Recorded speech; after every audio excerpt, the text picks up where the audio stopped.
तो हमने इसके प्रीवियस चैप्टर में क्या पढ़ा था, डेमोक्रेसी क्या होती है और डेमोक्रेसी क्यों है ना, ये पढ़ चुके थे। इसके पहला चैप्टर ये था ना, what is democracy and why is democracy. अपना हमारा क्लास का फर्स्ट चैप्टर ही ये था, है ना, जिसमें हम लोगों ने देखा था कि डेमोक्रेसी का मतलब क्या है कि रूल जो भी है, जितना भी चीजें है, वो किसके हाथ में है, सिटीजन्स के हाथ में है, उस देश के नागरिकों के हाथ में है ना। सिटीजन्स मतलब क्या होता है, नागरिक, है ना, उस नगर में रहने वाले लोग या फिर उस नगर में निवास करने वाले लोग।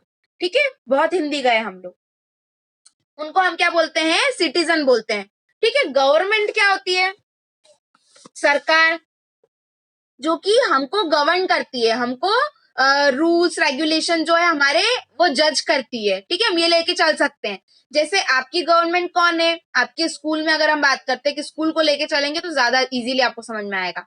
आप सिटीजन हो, वो स्कूल जो है वो एक कंट्री हो गया, आप लोग उसके अंदर रहने वाले सिटीजन हो, है ना। और उसकी गवर्नमेंट कौन है, प्रिंसिपल, है ना, प्रिंसिपल और उनका स्टाफ, है ना। अब आपके पास में ये राइट नहीं है कि आप लोग क्या करो कि उनको चूज करो, है ना, ये राइट आपके पास नहीं है, उन्होंने आपको चूज किया है। यहाँ पर ये बस इतना डिफरेंस है, अगर इसको अगर आप ध्यान नहीं दोगे तो आपको बहुत अच्छे से समझ में आएगा कि हमारी कंट्री क्या है, सिटीजन्स क्या होते हैं और गवर्नमेंट क्या होती है ना। गवर्नमेंट का मेन रूल क्या होता है, तो गवर्नमेंट का मेन रूल ये होता है, सॉरी, मेन जो काम होता है वो ये होता है कि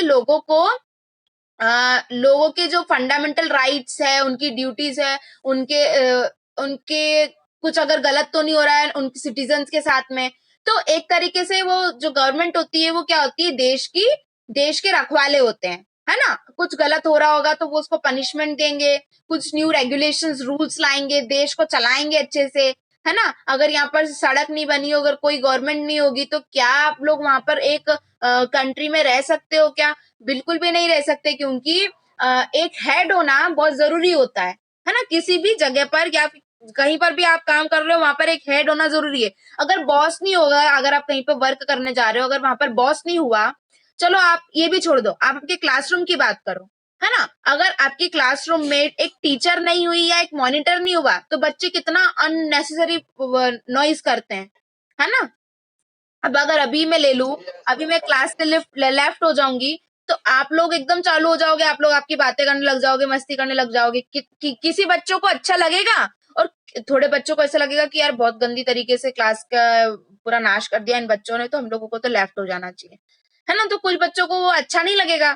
ठीक है, तो सबके हिसाब से क्या बनते हैं, रूल्स और रेगुलेशंस बनते हैं, है ना, जो हमारे लिए हितकारी हो, जो हमारे लिए क्या हो, हितकारी मतलब हमारे भले के लिए हो, है ना, हाँ, अच्छे के लिए हो, भले के लिए हो। ठीक है, तो अब इस पे चैप्टर पे आते हैं कि कॉन्स्टिट्यूशन क्या है। तो कॉन्स्टिट्यूशन क्या है, हम लोगों ने पहले भी पढ़ा होगा ये कॉन्स्टिट्यूशन वर्ड जो है।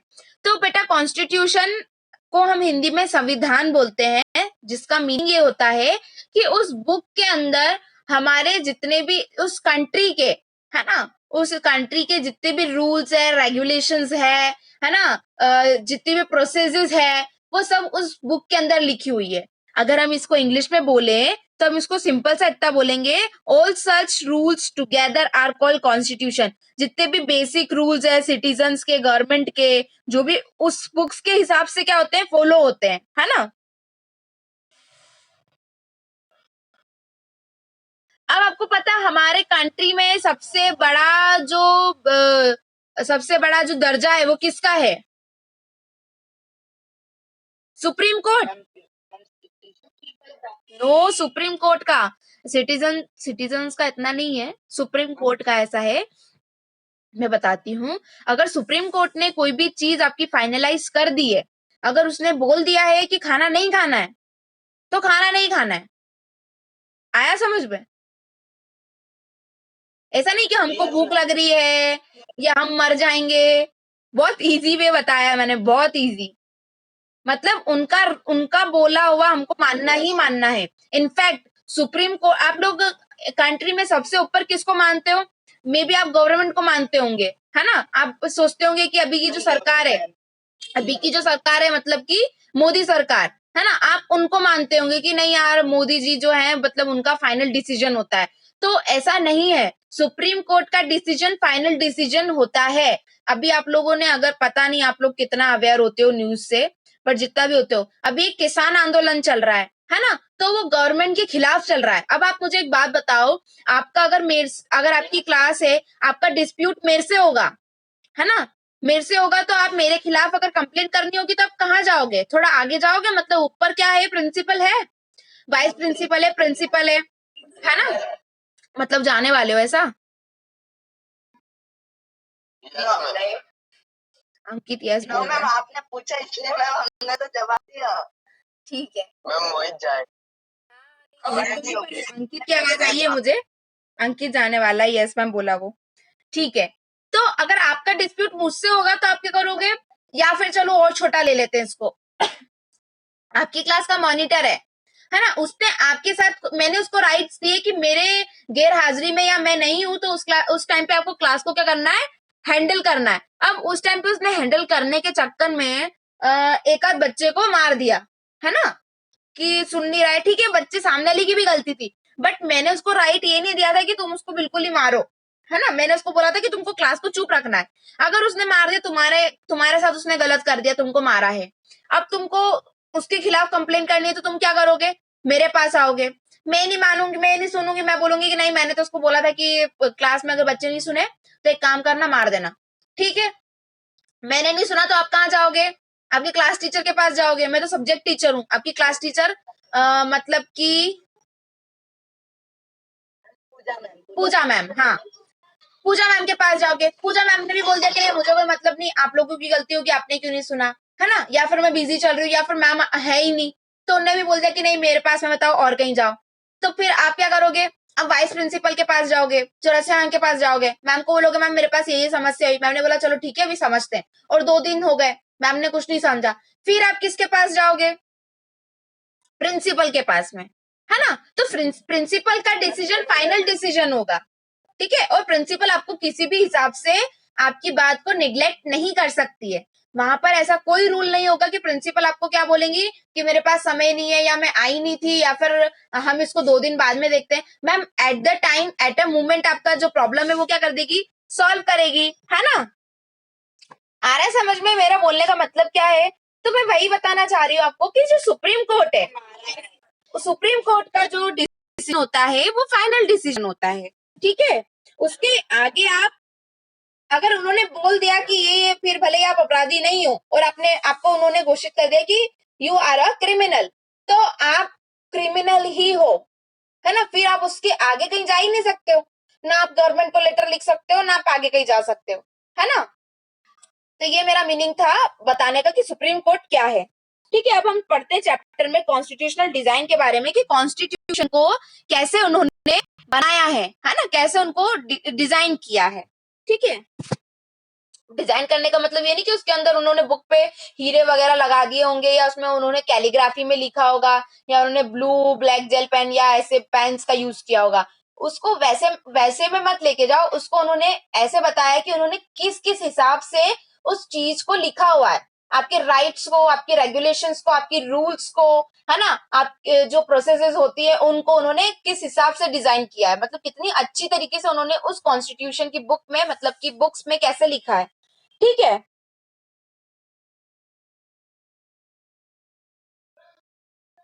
और कॉन्स्टिट्यूशन क्या है वो मैंने बता दिया आपको, कि उसके अंदर आपको उसके हिसाब से रहना पड़ेगा। अगर आपके लिए बहुत अच्छा है अगर आप कॉन्स्टिट्यूशन के हिसाब से चलते हो, आपकी बुक में ऐसा बताया गया है ना। अगर आपके पास में, आपको पता नहीं होगा कि, चलो एक सिंपल सा लेते हैं, आपको पता है कि आपके पास में इक्वलिटी का अधिकार है, you are free to live, आप पे कोई बंदिश नहीं है कि आप लोग ऐसे सांस नहीं ले सकते हो, आपको नाक पे हाथ रख के सांस लेना है, या फिर आपको मास्क पहन के ही सांस लेना है, ऐसा आप पे कोई बंदिश नहीं है। आप फ्री हो, आप कहीं पर भी जा सकते हो, कहीं पर भी बैठो, कहीं पर भी सांस लो, है ना, कोई आपको ऐसे बंदिशें नहीं है। तो ये आपको पता है, बट अगर आपको नहीं पता होगी और आपके पास में कोई पुलिस वाला आ गया, उसने बोला कि नहीं यार आपको तो मास्क लगाना जरूरी था, या फिर आपको यहाँ पर बैठना तो था ही नहीं, है ना, तो अब आपको, वो तो आपसे चालान वगैरह काट लेगा, है ना। अगर आपको पता नहीं था इस चीज के बारे में, तो आप उससे आर्ग्यू कर पाओगे क्या?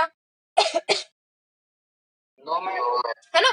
अब आपको पता है कि हमारे पास में तो, है ना, हमारे पास में तो इक्वालिटी का अधिकार है, हम लोग तो कहीं पे भी जा सकते हैं, है ना। जिस कंट्री के आप सिटीजन हो, उस पर्टिकुलर कंट्री की बात कर रही हूँ मैं। ऐसा नहीं कि आप यहाँ के रहवासी हो और आप बोल रहे हो कि भैया मैं तो जाऊंगा कहाँ पर, मैं जाऊंगा स्विट्जरलैंड और मतलब ऐसे फॉरेन कंट्रीज में जाऊंगा, तो वहां पर जाने के लिए तो आपको क्या लगेगा, वीजा और ये पासपोर्ट और ये सब चीजें लगेगी, है ना।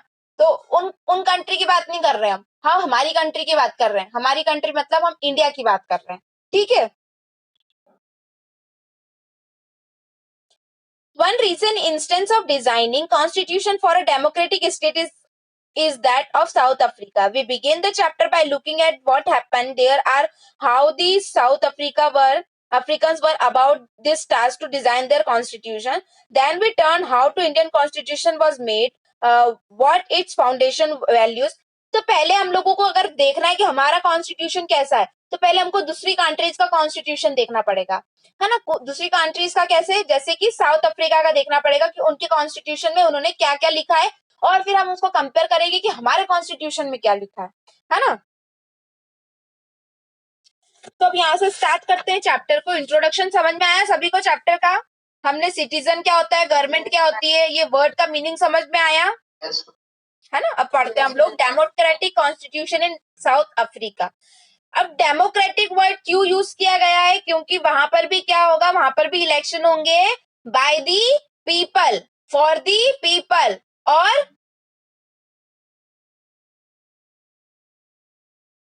पीपल्स के द्वारा, पीपल के लिए, पीपल से। आया समझ में? लोगों के द्वारा, लोगों से, और लोगों ने, मतलब वो इलेक्शन कौन पार्टिसिपेट करेगा उसके अंदर, पीपल्स ही उसके अंदर पार्टिसिपेट करेंगे। पार्टिसिपेट करने का मतलब वही लोग उनको वोट देके आगे एज अ गवर्नमेंट चुनेंगे, ठीक है। I have fought against white domination and I have fought against black domination. I have cherished the ideal of a democratic and free society in which all persons live together in harmony and with equal opportunities. It is an ideal which I hope to live for to live for and to achieve. But if needs to be, but it needs be, it is an ideal for which I am prepared to die. तो यहाँ पर क्या लिखा है, जो domination था, white और black domination, मतलब कि जो भेदभाव था व्हाइट पीपल ब्लैक पीपल्स के लिए, है ना। तो उनका कहना यूं है कि वो क्या चाहते हैं, जो नेल्सन मंडेला है वो क्या चाहते हैं, तो वो ये चाहते हैं कि जो उनकी कंट्री है वहां पर domination on the basis of colour, है ना। क्लियर से मेरे वर्ड आप लोगों को, on the basis of colour वहां पर डोमिनेशन नहीं हो, है ना। वो क्या चाह रहे हैं कि उनका आइडियल क्या है कि वहां पर वो होप कर रहे हैं कि वहां पर लोग जो है वो क्या अचीव करें, कि विदाउट एनी डोमिनेशन वो लोग क्या करें, वहां पर लीव करें, सरवाइव करें, ठीक है। This was Nelson Mandela being tried for treason by the white South African government. He he and seven other leaders were sentenced to life imprisonment in 1964 for daring to oppose the apartheid regime in his country. He spent the next 28 years in South Africa's most tried prison, Robben Island. एक second आप रुकना थोड़ा। तो जो Nelson Mandela थे, है ना, यहाँ पर आपको एक वर्ड देके रखा है ट्रीजन, ये हम पहले भी पढ़ चुके हैं। इसका मीनिंग क्या होता है, सब लिख लेना कॉपी में। इसका मीनिंग होता है राजद्रोह, है ना। हम जैसे जो भी काम हम लोग किसी स्टेट के या किसी कंट्री के अपोजिट जाकर करते हैं, है ना, उसको राजद्रोह बोला जाता है। जैसे उनके रूल्स और रेगुलेशन को नहीं मानते हुए हम हमारा कुछ अलग कर देते उस रूल्स और रेगुलेशन से, तो that is treason, that is राजद्रोह। तो नेल्सन मंडेला क्या कर रहे थे वहां पर? राजद्रोह कर रहे थे। वहां पर क्या नीति चलती थी? वहां पर ये अपार्थाइड मतलब क्या होता है? ये जो कुछ वर्ड्स हैं इनको आप अच्छे से पढ़ लेना, है ना।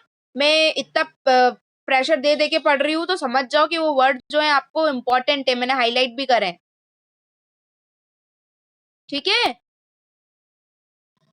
तो अपार्थाइड मतलब क्या होता है? जैसे अभी जो डिस्क्रिमिनेशन चल रहा है उनका, है ना, on the basis of colour, colour के उस पे, रंग भेद, है ना, तो उसके खिलाफ वो क्या कर रहे थे? अपोज कर रहे थे। कब? 1964 में,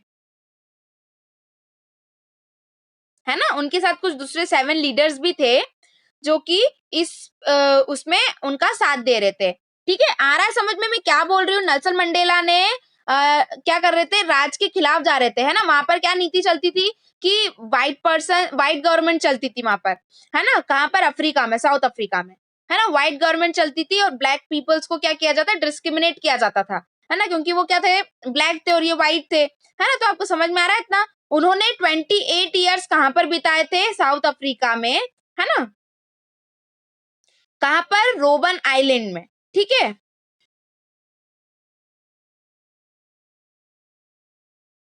फिर यहाँ पर आपको ये जो बोर्ड दिख रहा होगा उसके अंदर लिखा है danger natives Indians and coloured if you are enter this premises at night you will be listen as missing armed guards shoot on sight state does devour the chops you have been warned। इसके अंदर क्या बताया उन्होंने? पढ़ के समझ में आया? डेंजर है तो इससे तो यही समझ में आ गया हो कि भैया वहां जाना नहीं है हमको, है ना, हमको वहां पर नहीं जाना है। तो लिखा ये है उसके अंदर कि जो उनकी सरकार थी वहां की, है ना, वहां का पहले आप समझ लो कैसा क्या था माहौल। तो वहां की सरकार क्या थी? व्हाइट गवर्नमेंट थी, है ना। जो भी व्हाइट गवर्नमेंट कहने का मतलब जो गोरे लोग थे, है ना। तो उनका बोर्ड ये था कि अगर आप लोगों ने रात के समय इस प्रेमाइसिस में एंट्री ली तो आप लोग समझ जाओ आप घूम गए हो। कहने का मतलब वहां पर शूट एंड साइन का ऑर्डर दिया जाता था गार्ड्स को, है ना। अगर कोई भी ब्लैक मैन आपको दिखता है या ब्लैक पर्सन आपको दिखता है तो वो लोग क्या करते थे? डायरेक्ट शूट आउट कर देते थे आपको, है ना, शूट एट साइन कर देते थे उसी टाइम पे, उसी एरिया पे। फिर आप कल अगर बोलो कि भैया मेरा भाई गुम गया, मेरी बहन गुम गई या मेरे कजिन गुम गए, तो कोई मीनिंग नहीं है ना। और उसके खिलाफ आप वहां पर कंप्लेन भी नहीं कर सकते थे क्योंकि उनका रूल था ये, ठीक है। Struggle against apartheid. अब स्ट्रगल अगेंस्ट अपेरेथाइड, अपेरेथाइड मतलब क्या है? वो चीज मतलब वो चीज है ये जिसमें कलर से डिस्क्रिमिनेशन किया जाता था, है ना। ब्लैक व्हाइट, जैसे अभी आपको ये बोर्ड पढ़ा आपको समझ में आई गया होगा कि आपके लोगों कैसे अपर्थाइड, APARTHIED, स्ट्रगल अगेंस्ट अपर्थाइड, ठीक है। Apartheid was the name of a system of a racial discrimination unique of the South Africa. The white Europeans imposed these systems on South Africa during the 17th, 18th century. The trading companies from Europe occupied it with the arms and force in the way that they occupied India. But unlike India, a large number of whites had settled in South Africa and becoming the local rulers and the system. Apartheid divides the people and labeled them on the basis of their skin color. The native people of South Africa are black in color. They made up about 3/4 of the population and were called as blacks. Besides these two groups, there were people of the mixed races who are called colored, and people who migrated from India. The white rulers treated all the non-whites as inferior. The non-whites did not have voting rights. The apartheid system was particularly oppressive for the blacks. They were forbidden from living in the white areas. They could work in the white areas only if they had a permit. Trains, buses, taxis, hotels, hospitals, schools and colleges, liberals, cinemas, halls, theaters, beaches, swimming pools. देखो क्या था? Struggle क्यों किया उन लोगों ने? हम किसी भी चीज का स्ट्रगल क्यों करते हैं? ताकि हमको वो चीज मिल जाए, है ना। और वो चीज गलत होगी तभी उसका स्ट्रगल चल रहा होगा, ठीक है। तो वहां पर क्या था कि उस टाइम पे एक ये जो अपेरेटाइट मीनिंग समझ में आया इसका क्या है? साउथ अफ्रीका में लोग डिस्क्रिमिनेट करते थे किस बेसिस पे? आपके कलर के बेसिस पे, है ना, कि आप ब्लैक पीपल हो, आप व्हाइट पीपल हो, है ना। वहां पर वहां की सर मतलब जो गवर्नमेंट थी वहां की नीति ही ऐसी थी कि व्हाइट पीपल जो है वो अलग है और ब्लैक पीपल जो है वो अलग है, ठीक है। तो अपेरेटाइड मतलब समझ में आया क्या बोलना चाह रहे हैं, है ना? आया समझ में? तो वहां पर ये चला कैसे? तो क्या हुआ था 17th और 18th सेंचुरी में जो यूरोपियंस थे वो लोग वहां पर ट्रेड करने के लिए आए। ट्रेड करने के लिए आए तो उन लोगों को वहां का जम गया, ज्यादा लोग आ गए तो अब सभी ने सुना होगा मेजोरिटी इज ऑलवेज विन, है ना। तो हमेशा मेजोरिटी मतलब ज्यादा लोगों की चीजें क्या होती बढ़ जाती है। अभी जैसे आपको एक कौन सा है तालिबान का किसी ने केस पढ़ा नहीं पढ़ा? यस मैम, पढ़ा है नहीं पढ़ा है, पूरा लिया। क्या है तालिबान का? हम लोगों ने ऐसी बातें पढ़ती नहीं है। बताओ तालिबान का क्या है? पढ़ा है। किसने पढ़ा? मोहित बताओ जरा अच्छे से। पढ़ा नहीं है। अच्छा आपने नहीं पढ़ा है, फिर किसने पढ़ा? अंकित ने पढ़ा है? मैम मैंने पढ़ा है। हाँ बताओ बताओ योगेश, बताओ बताओ बताओ। हाँ योगेश बताओ। हाँ हाँ जी। मैंने तो न्यूज़ में देखा है मैम, नहीं है। चलो मैं बता देती हूँ। तो वहां पर क्या हुआ, वहां पर मेजोरिटी किसकी बढ़ गई? पाकिस्तानी लोगों की बढ़ गई। तो उन लोगों ने क्या किया, जितने भी हिंदू है सबको मारना स्टार्ट कर दिया। या तो फिर उनको बोलेंगे कि तुम हमारे कल्चर में या हमारे उसमें एंट्री ले लो, वरना फिर तुम लोग मारे जाओगे। तो वहां की कंडीशन इतनी वर्स्ट है, वहां का प्रेसिडेंट जो है वो भी भाग गया है ना। हमारे यहाँ पे प्राइम मिनिस्टर और प्रेसिडेंट होता है, बट दूसरी कंट्रीज बहुत सारी ऐसी है जहाँ पर सिर्फ और सिर्फ प्रेसिडेंट जो है वो वर्क करता है ना। सारी पावर वहां पर प्रेसिडेंट के पास में होती है। यहाँ पर हमारे पास में क्या होता है, यहाँ पर जितनी भी पावर्स होती है वो किसके पास में होती है? प्राइम मिनिस्टर के पास में, है ना। तो वहां का जो प्रेसिडेंट है वो भी चले गया डर के मारे कि भैया अब ये लोगों की मेजोरिटी इतनी हो गई है। उन लोगों ने क्या करा, कब्जा कर दिया उस पे, तालिबान पे, है ना। तो ये है, कुछ नहीं है, उसको अच्छे से रीड करना। इतना ही ऊपर ऊपर का ही बताऊंगी, जिन बच्चों को नहीं पता था उनको इतना तो समझ में आएगा कि मेजोरिटी वहां पर बढ़ गई तो उन लोगों ने क्या किया, वहां के लोगों को, वहां का कोई एक हिंदू पंडित है, वो हिंदू पंडित ने वहां पर से आने से इनकार कर दिया। मतलब वो पुजारी है वहां का, है ना। उनका नाम क्या था, नाम तो भी मुझे याद नहीं आ रहा है, बट मैंने भी पढ़ा उनके बारे में। तो उन्होंने वहां से आने से मना कर दिया है, ये बोल के कि अगर मारे जाएंगे तो ठीक है, ये सेवा करते हुए मर जाएंगे हम। किसकी? भगवान की, है ना। उनका कहना ऐसा है कि हम लोग सेवा करते हुए मर जाएंगे चलेगा, पर हम लोग यहाँ से भागेंगे नहीं, हम लोग मतलब वो अकेला व्यक्ति ऐसा बोल रहा है। तो अब जो गवर्नमेंट है वो ये चाह रही है, मतलब जो कुछ लोग है वो ये चाह रहे हैं कि नहीं यार उनको तो यहाँ पर आना चाहिए, है ना, मतलब वो मरना नहीं चाहिए इन लोगों के हाथों, ऐसा। तो इसके बारे में पढ़ के आना, ठीक है। जब भी 21 को हमारी क्लास लगेगी तब मैं पूछूंगी सभी से। क्या बेटा बीना, क्या बोल रहे हो आप? मैम मैम आप बोल रहे हो कि मैम पढ़ना है, तो मैम कहाँ से पढ़ना है कि मैम न्यूज में देखना है? न्यूज में आते दोनों। गूगल में बेटा, गूगल में सब मिल जाएगा। गूगल में एक बार सर्च तो करो कि ये जो तालिबान का केस है वो क्या है, एक्चुअली वो है क्या, ये तो पता करो, है ना। वो तो मैंने बता दिया क्या है, पर मैंने तो बहुत ऊपर से बताया है, आपको डीप का तो कुछ भी नहीं पता है। तो वो पता करके आओ कि क्या चीज है हमारे देश में, हमारे देश मतलब हमारे पड़ोसी देश में क्या हो रहा है, हमारे हिंदुओं के साथ में क्या हो रहा है, किस हिसाब से मुस्लिम जो है वो क्या कर रहे हैं, है ना। ऐसा तो नहीं कोई यहाँ पर कोई कास्ट से रिलेटेड किसी को कोई प्रॉब्लम तो नहीं, मैंने ऐसा बोला तो, है ना। हम लोग जनरली एक डिस्कशन कर रहे हैं और कुछ नहीं, मैंने किसी को ऐसे पॉइंट आउट नहीं किया है कि वो मुस्लिम है या ऐसा कुछ, है ना। ठीक है। तो जो स्ट्रगल चल रहा था यहाँ पर वो इसीलिए चल रहा था क्योंकि वो लोग क्या करते थे हर चीज में, सॉरी हम लोग यहाँ पर थे, जो यूरोपियंस थे उन लोगों की 17 18 सेंचुरी में क्या हुई, मेजोरिटी जो थी वो बढ़ गई। अब मेजोरिटी बढ़ी तो उन लोगों ने क्या करना स्टार्ट किया, वहां पर अपनी गवर्नमेंट बना ली, लोगों पर कब्जा कर लिया, है ना। और जितने भी ये ब्लैक कलर के पीपल थे उनको ब्लैक क्यों बोला जाता था? ऑब्वियसली कलर के बेसिस पे, है ना। और व्हाइट पीपल अलग हो गए, ब्लैक पीपल अलग हो गए। व्हाइट पीपल्स के लिए अलग अलग प्रिविलेजेस थी, हर चीजें उनको प्रोवाइड की जाती थी, बट ब्लैक पीपल्स को इतना कुछ प्रोवाइड नहीं किया जाता था। बस, हॉस्पिटल्स, वॉशरूम्स जितने भी थे उन लोगों के लिए, सबके लिए क्या थे, सेपरेट थे। व्हाइट पीपल्स के लिए सेपरेट थे और ब्लैक पीपल्स के लिए सेपरेट थी, ये सारी चीजें, है ना। इसको क्या बोला जाता है, इसको सेग्रीगेशन बोला जाता है ना। सेग्रीगेशन मतलब क्या, कि चीजें सेपरेट कर दी गई थी, पर ऐसा नहीं कि अच्छे के लिए, है ना। डिस्क्रिमिनेशन करते हुए उन चीजों को सेपरेट किया था, इसलिए उसको क्या बोला जाता था, सेग्रीगेशन। ठीक है, हाँ।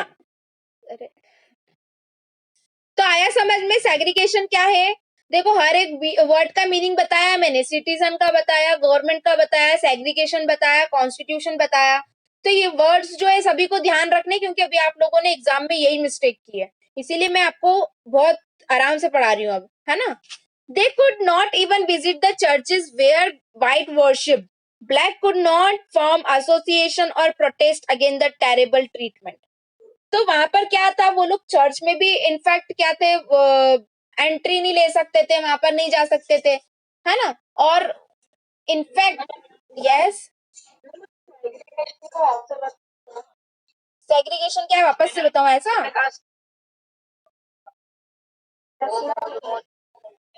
सेग्रीगेशन का सिंपल सा मीनिंग ये है कि देखो, ब्लैक पीपल्स के लिए सब चीजें अलग थी, व्हाइट पीपल्स के लिए सब चीजें अलग थी, है ना। जो प्रिविलेजेस ब्लैक पीपल्स को मिल रही, सॉरी, व्हाइट पीपल्स को मिल रही थी, वो ब्लैक पीपल्स को मिल रही थी क्या, बिल्कुल भी नहीं मिल रही थी। तो इन्हीं सबको सेग्रीगेशन बोला गया है, हर चीज सेपरेट थी उन लोगों की, है ना। ब्लैक्स की अलग थी, व्हाइट्स की अलग थी, तो उस सेपरेशन को उनने क्या बोला गया है, उस सेपरेशन को सेग्रीगेशन बोला गया है। आया समझ में, पढ़ो थोड़ा उसको तो समझ में आ जाएगा।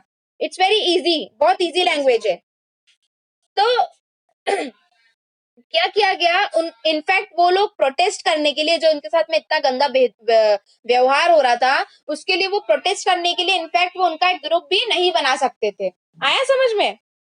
फिर लिखा है आगे, since 1950 the blacks colour and the Indians fought the against an apartheid system, they launch protest marches and strike.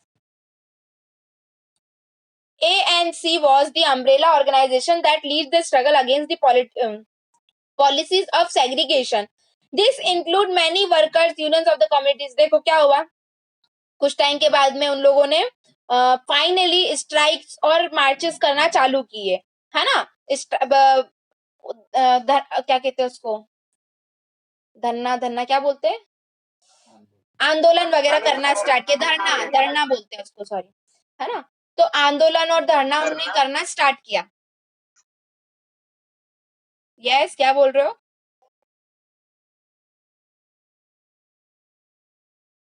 तो उन लोगों ने ये सब चीजें करना स्टार्ट की, है ना। कौन था उनका जो मेन, जो मतलब जहां से वो, जिस कौन उनको लीड कर रहा था, ANC, अफ्रीकन नेशनल कांग्रेस जो थी, उनको क्या कर रही थी, उन्होंने एक मतलब वो बनाया, कम्युनिटी बनाई, उसके अंदर बहुत सारे वर्कर्स थे, है ना। बहुत सारे पार्टीज के लोग थे। उन लोगों ने क्या किया, उन्होंने ANC ज्वाइन की, जैसे हमारे यहाँ पे INC है, इंडियन नेशनल कांग्रेस है, वैसे ही वहां पर ANC थी, अफ्रीकन नेशनल कांग्रेस, है ना। उन लोगों ने अपोज किया एपेरेटाइट का। एपेरेटाइट क्या था, कि व्हाइट और ब्लैक पीपल का डिस्क्रिमिनेशन, है ना। तो उनने इस चीज का क्या किया, विरोध करा, और आगे उनने इस उसको, स्ट्राइक को और मार्च को आगे बढ़ाया। ठीक है, several countries denounced apartheid as unjust and racist, but the white racist government continued to rule by the denying, torturing and killing thousands of black people and colored people. तो उसके बाद में क्या हुआ, कि ये जो था कि ब्लैक पीपल का डिस्क्रिमिनेशन, व्हाइट पीपल का ऐसे करना, तो ये जो चीज थी ये तो बहुत गलत थी, है ना। पर फिर भी वहां पर जो व्हाइट पीपल्स थे वो क्या करते थे, लोगों को मार, हजारों हजारों लोगों को मार देना, है ना, उनको टॉर्चर करना। ओए, मेरी तो टाइम ही खत्म हो गया।